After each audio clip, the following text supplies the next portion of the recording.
A rookie sailor broke protocol in the middle of a silent drill on a nuclear submarine deep beneath the Atlantic. What happened next stunned the entire crew and taught him a lesson he'd never forget. Let us know in the comments which branch of the military you admire most. The steel groaned faintly under the pressure of the Atlantic, but inside the USS Ellison, silence reigned. At over 500 feet below the surface, noise discipline wasn't just expected, it was law.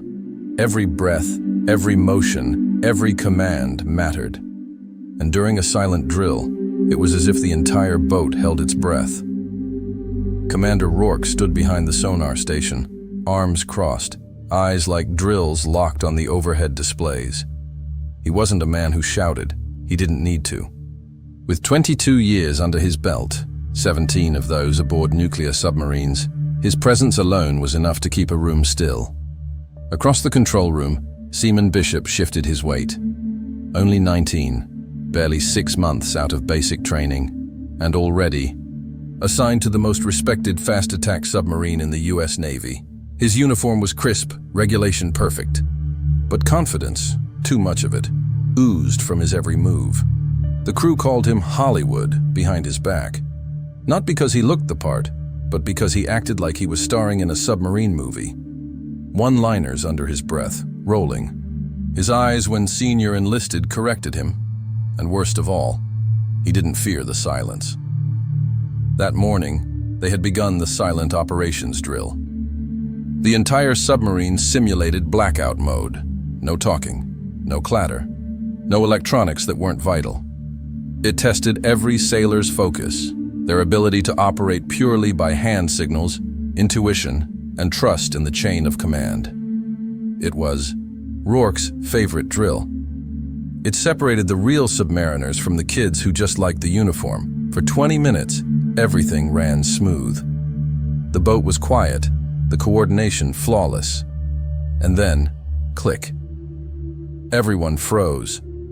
The mechanical snap echoed through the control room like a gunshot. Heads turned slowly toward the source. Bishop. He had dropped his pen. Not just dropped it. He had spun it between his fingers, twirling it like he was bored in class. It flew out of his hand, smacked the deck, and rolled, tapping softly against the bulkhead. Petty Officer Harland, standing next to him, didn't say a word. He just stared, eyes wide. A single mistake like that during silent running could get the whole sub pinged by an enemy sonar. In real combat, it could mean death. Bishop looked up, realizing all eyes were on him. "It's just a pen," he whispered. Breath escaped from one of the enlisted men near the comms panel. No one dared laugh. Commander Rourke didn't flinch. He slowly stepped away from the sonar console, walked across the room with the calm of a man strolling through a park, and stood inches from Bishop's face. He said nothing. Seconds ticked by. The silence grew heavier than the sea above them. Bishop swallowed hard. "You think this is a joke?" Rourke finally asked, voice low but cutting. "You think 134 lives are a game?" I didn't mean..." "I know exactly what you meant," Rourke interrupted. "You thought you were safe. You thought drills don't matter." Then he turned to the console, flipped 3 toggles, and brought the entire drill to a halt. Lights returned to normal. The boat hummed again, but no one moved. No one spoke. Rourke turned back to Bishop. "Retrieve that pen." Bishop blinked. "Sir?" "Get the pen." Slowly, Bishop bent down, picked up the object that had shattered the illusion of silence, and stood at attention. "Hold it in your hand," Rourke said. Bishop obeyed. Rourke raised his voice, not in anger, but so that everyone in the control room could hear. "This is not just a pen. This is a leak in a ballast tank, a misfire in the torpedo room, a slip of the tongue on a stealth run. On this vessel, this pen is death." The silence that followed was absolute.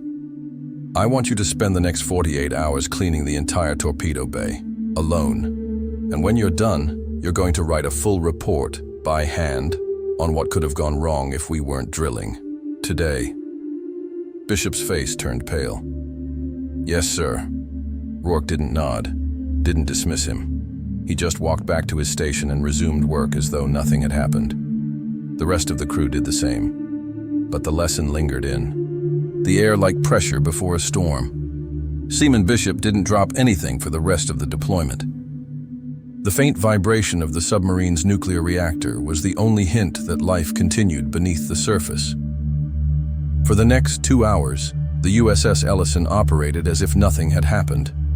But for those who'd been present in the control room, the air was denser, weighed down by the memory of Commander Rourke's lesson. Bishop lingered near the hatch, his shoulders stiff. He clutched the pen like a talisman, the knuckles of his hand white.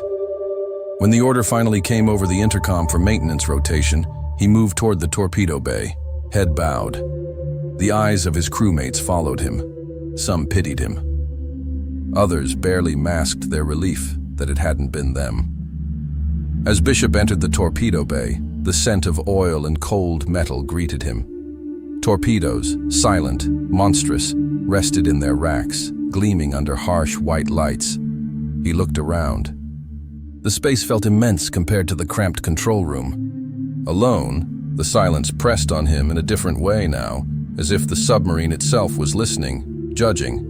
He pulled out rags, solvent, and a worn brush, kneeling by the bulkhead. Every scrape of the brush against the metal echoed, a reminder of his mistake. He worked methodically, scrubbing away invisible dirt, knowing that nothing would escape the inspection to come. The rhythmic motion was hypnotic. But as he cleaned, his mind replayed the commander's words. On this vessel, this pen is death. It wasn't just about a pen, Bishop realized. It was about attention, about the lives tied together by unseen strings in a steel shell beneath miles of ocean. He scrubbed harder, sweat pooling on his brow, the magnitude of responsibility settling onto his narrow shoulders. An hour passed, then another.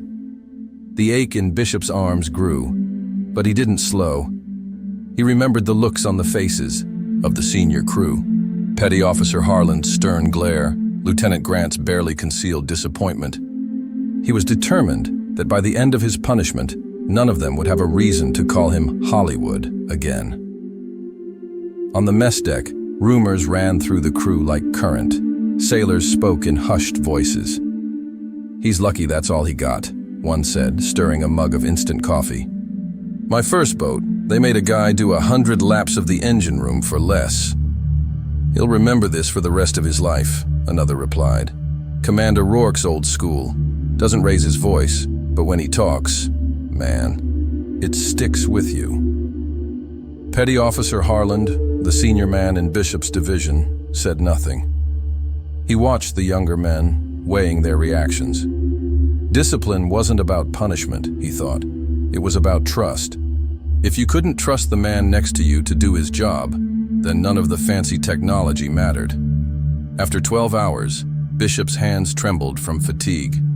He checked the torpedo bay, his work reflecting back at him in the polished steel. Not a smudge, not a single stray fingerprint remained. He stretched, wincing as his back cracked, then moved on to the maintenance logs. The next task was harder, writing the report. He sat at a small metal desk, surrounded by silence, and put pen to paper. The words didn't come easily at first. He wanted to make excuses, to blame nerves or boredom, but every time he did, he remembered Rourke's stare and started over. He wrote, "If this had been a live silent run, my mistake could have gotten us detected. The enemy could have heard the noise and tracked our position. I could have doomed us all because I was careless. This boat is not a playground.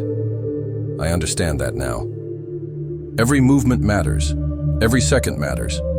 If I want to be trusted, I need to earn it."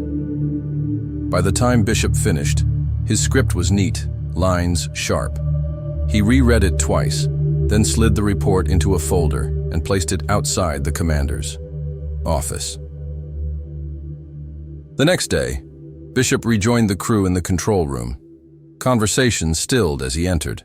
No one mocked him, but there was a new gravity in the way they looked at him, measuring, testing. The easy camaraderie was gone, replaced by wary respect. Lieutenant Grant handed him a checklist, the usual procedures for a midday systems test. Bishop met his eyes and nodded, his posture crisp. The lieutenant didn't smile, but he nodded in return. It was a small gesture, but it meant the world to Bishop. Halfway through the systems test, a sudden alarm blared. Red lights pulsed. "Sonar contact. Possible fast mover bearing 142, the sonar technician shouted. The room snapped to life. Officers leaned over consoles, voices tight. Bishop's heart raced. This wasn't a drill. He double-checked his assigned readouts, fingers steady. No mistakes. Not this time. Commander Rourke entered, taking command with practiced calm. "Report," he barked. "Unknown contact, sir. Closing fast. Might be a Russian sub." The crew worked as one. Orders flew. Data was relayed. Bishop's job was to monitor temperature changes in the reactor compartment, a task he'd trained for but never experienced under this kind of stress. A bead of sweat traced down his temple as he scanned the readouts. There, an anomaly. Coolant pressure was dropping faster than expected. Bishop hesitated only for a second, then flagged it. "Sir, I have a drop in coolant pressure. Deck 4, Section 3. Lieutenant Grant shot him a look. "Confirmed. Good catch, Bishop. Adjust valves. Maintain standard protocol." Bishop did as ordered, his hands sure, his nerves steel. He felt the eyes of the crew on him, not mocking, but watching. Trust, he realized, wasn't given lightly down here. Minutes stretched. The sonar contact veered away. No incident. The tension in the room eased and the red lights faded. Commander Rourke's gaze swept the crew, lingering on Bishop. He gave the faintest of nods. For the rest of the shift, Bishop performed his duties with meticulous care. When the crew rotated out for mealtime, he ate in silence, replaying the incident in his mind. No one teased him. Instead, Harlan slid a tray of food his way and murmured, "Good work back there." Bishop nodded, not trusting himself to speak. In that moment, the unspoken code of submariners settled onto his shoulders, not punishment, but belonging. The USS Ellison returned to routine operations, the drama of the previous day fading into memory. But something fundamental had changed. Bishop moved with a new confidence. Not swagger, but the quiet certainty of someone who understood the cost of failure and the value of trust. That night, as the submarine glided through the blackness beneath the waves, Bishop lay in his bunk, eyes wide open, listening to the hum of the reactor and the distant ghostly creaks of the hull. He had come aboard thinking he was ready for anything. Now, he understood. Down here, mistakes didn't just affect you. They threatened everyone. He made a promise to himself. No more careless moves, no more Hollywood. He would earn their respect, one shift at a time. In the control room, Commander Rourke finished reading Bishop's report. He closed the folder, a slight smile touching the corners of his mouth. The lesson had landed, not with anger, but with understanding. That was how you built a team beneath the ocean, where every second could mean the difference between life and death. Outside, the sea pressed in, dark and eternal. But inside the steel hull, the USS Ellison sailed forward, its crew a little wiser, its bonds a little stronger. 3 days had passed since the incident in the control room, and Seaman Bishop had not made a single error since. Not one misstep, not one out-of-turn glance, not even a sigh. He had melted into the machine that was the USS Ellison, just another moving part in the relentless hum of life under pressure. The crew began to notice. Slowly, subtly, the jabs stopped. The stares softened. Even Harlan, hard-edged and uncompromising, began to nod at him during shift rotations. The silence of the ocean was now mirrored in Bishop's resolve. There was no room for ego here, no spotlight, only trust, duty, and time. But the sea, like command, was never content with one lesson. At Aero 4113 hours, the sub's red lighting bathed the sleeping quarters in eerie twilight. Bishop had just dozed off when the klaxon screamed, "Fire in the engine room! Fire in the engine room! Damage control teams report immediately." In the span of seconds, the once dormant steel coffin turned into a beehive of motion. Men leapt. From bunks, boots half-tied, jackets thrown over bare chests. Training kicked in, panic stayed out. Bishop bolted down the ladder well and tore through the passage toward the rear of the boat. Acrid smoke greeted him at the entry to the engine compartment, sharp, chemical, and hot. Steam hissed from a fractured valve above, and the flicker of flames danced along insulation. Sparks fell like fireflies. Already, Chief Merrick was on the scene, shouting orders.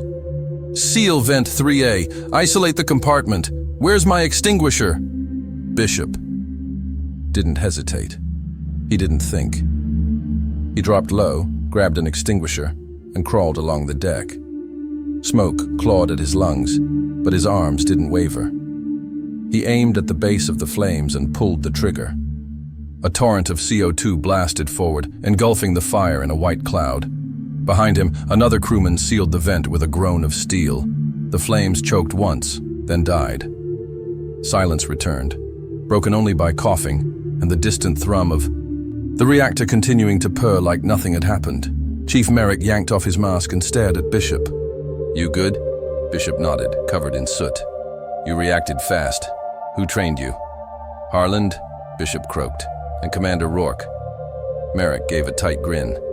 "Remind me to thank them." 10 minutes later, the fire was fully contained. No casualties, no serious damage. But a hairline crack had developed along a coolant conduit. Nothing critical yet, but a reminder of how quickly everything could unravel in their pressurized world. Commander Rourke arrived on site shortly after. He didn't speak immediately. He just looked, assessed. His gaze landed on Bishop still kneeling beside the blackened bulkhead. "You were first on scene?" he asked. "Yes, sir." "You contained the fire?" "Along with Chief Merrick and Damage Team 1. Rourke turned to Merrick. "Confirmation?" The chief nodded. He didn't flinch. Rourke gave a slight nod. "Noted." That was all. No congratulations, no slap on the back, just noted.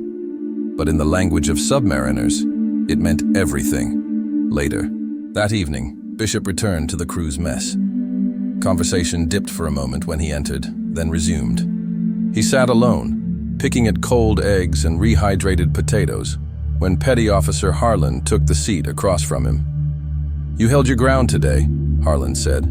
"Felt like the right thing to do." "Yeah, well," Harlan muttered, taking a bite. "Plenty of guys freeze when it counts. You didn't. You're not Hollywood anymore." Bishop raised an eyebrow. "What am I then?" Harlan chewed slowly. "Still figuring that out, but I'll say this. You belong on this boat." The UI words hit harder than any reprimand ever had. Bishop exhaled, a weight lifting. That night, the crew was called to a general briefing. Commander Rourke stood at the front of the room, arms folded behind his back, projection screen dark behind him. The crew sat in full silence. Even the hum of the sub seemed quieter. Rourke spoke. "This vessel's job is not to be seen, not to be heard. Our presence is our power. The moment we become visible, we lose every advantage we've trained for. What happened this morning, a fire that could have triggered a power loss or worse, was handled with professionalism." He paced slowly. "But let me remind you, the sea doesn't care about professionalism. It doesn't care how well you performed yesterday. It doesn't care how many medals you have. The ocean demands excellence, every second." He stopped, facing the crew. "I've served on 6 submarines. I've seen failure. I've seen ego. And I've seen sacrifice. The only way we survive is together. Discipline, trust, chain of command." He glanced at Bishop. "I saw one of you step up today, I also saw the rest of you hold the line. No names, no applause. But Bishop knew, and so did they. 2 more days passed. The Ellison moved into deeper waters as part of a silent observation run near disputed territory. Real-time intelligence, sonar mapping, and enemy sub-detection. Tensions were rising internationally, and the Ellison was no longer just a deterrent. It was a shadow in hostile seas. Each sonar ping could be a warning. Every ripple could be a threat.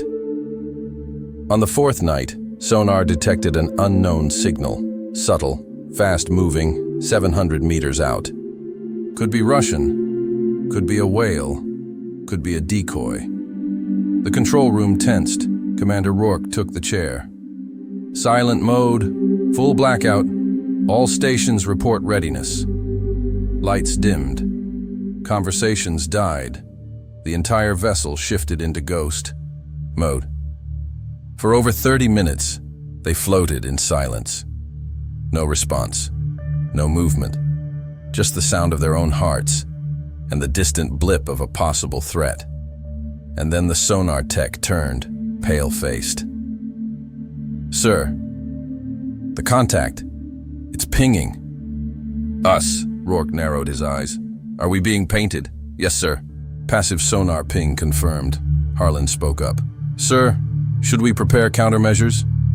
"No," Rourke said flatly. "Not yet. We're not sure what it is." The room held its breath. Suddenly, Bishop saw something on his monitor. Slight drift in internal ballast pressure. Unrelated?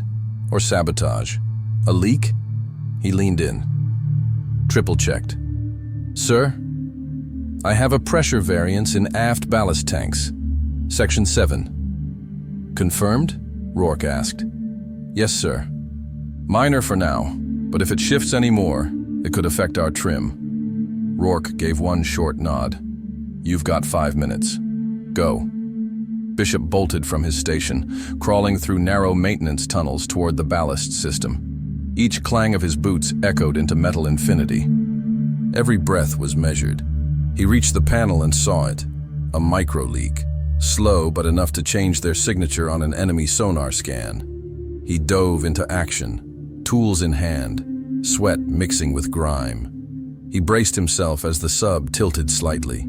"To port! Come on!" he muttered, tightening the valve, sealing the line. He slammed the panel shut just as the tilt corrected. Back in control, Harlan's voice rang out. Trim stabilized. "Contact dropping off sonar. No further pings." A sigh swept the room like a breeze through the desert. When Bishop returned, soot-covered and winded, Rourke glanced at him. "Well?" "Leak sealed. Reading stable." "Good," Rourke said. "Take 5. And with that, he turned back to the mission. No more lectures, no more pens, just quiet competence. That was how respect was earned on a sub. 2 days later, the USS Ellison cruised silently through the darkest waters of the North Atlantic, its hull slicing through black pressure and ancient quiet. The crew operated like a well-tuned machine, focused, silent, professional. But beneath, that mechanical rhythm was something else. Cohesion. Unity forged not in words, but in trials. Seaman Bishop had become a different man. No one said it aloud, but they all saw it. He walked with purpose. He checked every gauge 3 times. He communicated with clear, clipped professionalism. He didn't seek approval. He simply did the work. And in the submarine world, that was respect. One morning, after a successful communication, "Intercept run," Commander Rourke called a closed-door debriefing with his senior officers. Bishop wasn't invited, but afterward, the ship's XO, Lieutenant Commander Delaney, approached him. "Commander Rourke wants to see you. Briefing room. Now." Bishop felt his pulse tick up. He wiped his hands on his pants, straightened his shirt, and headed aft. Inside the steel-walled room, Rourke sat alone, staring at a tablet. He didn't look up. "Sit." Bishop obeyed. Rourke tapped the screen once, then spoke without glancing away. "4 weeks ago, I had you tagged as a problem. You were careless, cocky, and allergic to silence. And now, he finally looked up. Now you're dependable, focused, trusted. Bishop didn't know what to say. He just held his breath. You're not here so I can congratulate you, Rourke said. I don't hand out participation trophies. You're here because I'm moving you, Bishop blinked. Sir, you're being reassigned to the Sonar Tech Apprenticeship track. I've spoken with the chief. You'll shadow Harlan for the next month. If you pass, we push your promotion timeline forward. Bishop sat up straighter. I don't know what to say. Rourke leaned forward slightly. Then say nothing. Just keep doing the work. That's how you talk down here. Yes, sir. Rourke gave a final nod. Dismissed. Bishop left the room with his mind racing. A few weeks ago, he was a joke. Now, he was on track for promotion. But more than that, he belonged. In this crew, in this vessel, in this world of silence and steel. That afternoon, the ocean reminded them how fragile even the strongest boats could be. At 15-17 hours, while running deep surveillance below thermocline layers, a violent tremor rocked the submarine. It was sudden, brutal, like a giant fist slamming against the hull. Sirens erupted. Collision alert. Hull impact. Starboard side. Section 9. Inside the control room, chaos teetered at the edge of eruption. Lights flickered. Crew staggered. Screens flashed red. Report, Commander Rourke barked. Unknown submerged mass, possibly geological, shouted Sonar. We struck debris, maybe an underwater landslide or rogue rock shelf. Hull stress is spiking. Seal off section. 9. Reroute ballast systems. Trim us level. But the submarine was listing. Water pressure groaned against the wounded hull. And worst of all, there was a new problem. No propulsion. The impact had severed the auxiliary power line to the stern propulsion relay. The sub was sinking. Bishop was already moving. Harlan met him halfway in the main passage. Controls losing. Drive. If the reactor auto shuts down, we're dead in the water. Do we have access to the relay junction? Bishop asked, already pulling tools from the emergency locker. We do, but you're not going alone. That section could be unstable. I can fit faster through the port conduit, Bishop said. You'll slow me down. Harlan gave him a long look. Fine, but if you screw up, I won't, Bishop said, and vanished into the crawl space.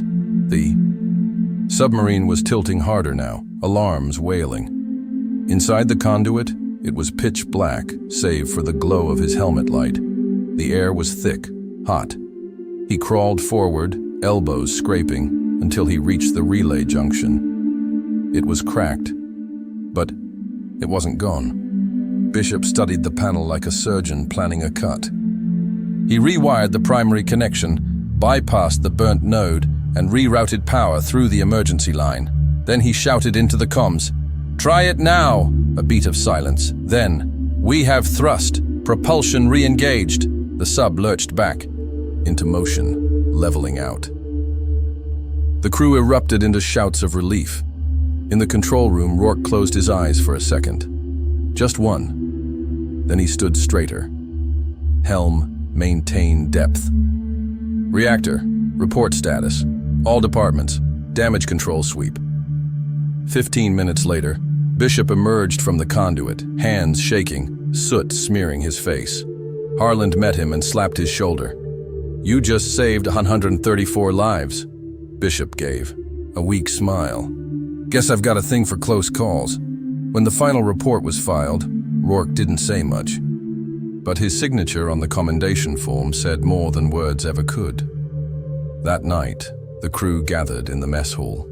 No speeches, no ceremony, just quiet nods. A seat pulled out for Bishop. A cup of real coffee offered. It was all he needed. Next morning, the USS Ellison surfaced off the coast of Greenland. Mission complete. The sky was gray, the sea calm. Commander Rourke stood on the conning tower, wind brushing his face. Bishop stood beside him, silent. "Funny thing about this. Job," Rourke said, eyes on the horizon. You come down here thinking it's all tactics and steel, but it's really about people. Bishop nodded. Rourke glanced at him. You didn't just grow up, you showed up when it mattered. Thank you, sir. You're not done yet, Rourke said, but you're on the right path. A long pause. Then Rourke added, What happened? Down here. What you learned, it's not just for you. It's for every man who will serve after you. And with that, they descended back into the boat, swallowed again by silence and shadow. On land, mistakes are lessons. Underwater, mistakes can be death sentences. Discipline in the Navy isn't optional. It's oxygen. One broken rule, one slip of the hand, and the cost is counted not in demerits, but in lives. Would you have made the same call Seaman Bishop did under pressure, or would you have frozen? Share your thoughts in the comments. Let us know what you would have done at 700 feet below. If you felt the tension, the pressure, and the lesson in this story, subscribe to Authority Watch and hit that bell. There are more deep-sea lessons coming, and you won't want to miss a single one.